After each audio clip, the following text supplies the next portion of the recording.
Anakapalli political heat Amaravati కారిడార్ను touch చేసింది. CM Ramesh వ్యాఖ్యలకు బాపట్ల ఎంపీ నందిగమ సురేష్ కౌంటర్ ఇచ్చారు. ఇక అనకాపల్లి నుంచి ఎంపీ అభ్యర్థిగా పోటీ చేస్తున్నా సరే రాజధానిగా అమరావతినే తన చాయిస్ అని సీఎం రమేష్ స్పష్టం చేశారు. అందుకే లెక్కేంటో, అసలు కారణాలేంటి, ఫుల్ డీటెయిల్స్ ఆదివారం రాత్రి 7 గంటలకు CM Ramesh and 5 editors only on TV9 మీరు ఎక్స్క్లూజివ్గా చూడొచ్చు. క్యాపిటల్ ఎప్పుడైతే ఫౌండేషన్ వేశారో దానికి కావాల్సిన సపోర్టుగా మొదట విడతగా రెండో విడతగా దాదాపు 2500 కోట్ల రూపాయలు అక్కడ ఇవ్వడం జరిగింది.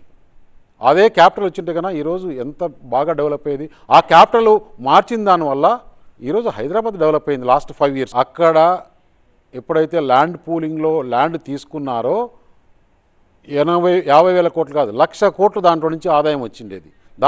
దాంతోనే అది డెవలప్ అయిపోయేది. దానికి ఆ క్యాపిటల్కి ఏదైతే ఫారెస్ట్ ల్యాండ్ కావాలంటే ఫారెస్ట్ ల్యాండ్ని అఫారెస్టేషన్ చేసి దానికి కూడా కేంద్ర ప్రభుత్వం పర్మిషన్ ఇచ్చింది. అక్కడ ల్యాండ్ అక్విజిషనే కాలేదండి, ల్యాండ్ పూలింగ్ జరిగింది.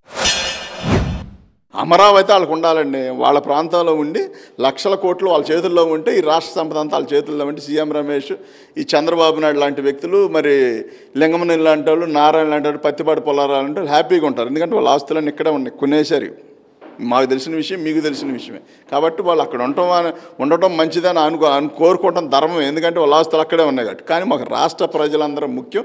రాష్ట్ర 3 ప్రాంతాల్లో ఉన్న జనం ముఖ్యం, రాష్ట్ర ప్రజలందరూ ముఖ్యం. కాబట్టి రాష్ట్ర ప్రజలందరూ కలిసి మాకు ఇంత అవకాశం కల్పించారు. వాళ్ళందరూ బాగుండాలని మేము కోరుకుంటా ఉన్నాం. ఈ రాష్ట్రంలో సీఎం రమేష్ అంటే ఎవడో తెలియదు. చంద్రబాబు నాయుడు బెనామీ అని చెప్పుకుంటారు. దొంగ కేసుల్లో ఇరుక్కొని ఫైనాన్స్ విషయంలో ఇరుక్కొని తప్పక బీజేపీలోకి జారుకొని బీజేపీకి కాళ్ళబడి బీజేపీలో చేరిన వ్యక్తి. టీడీపీ నుంచి చంద్రబాబు నాయుడు కూడా అక్కడ పంపించాడు. సీఎం రమేష్ బతుకు గురించి చెప్తా ఉన్నాయి.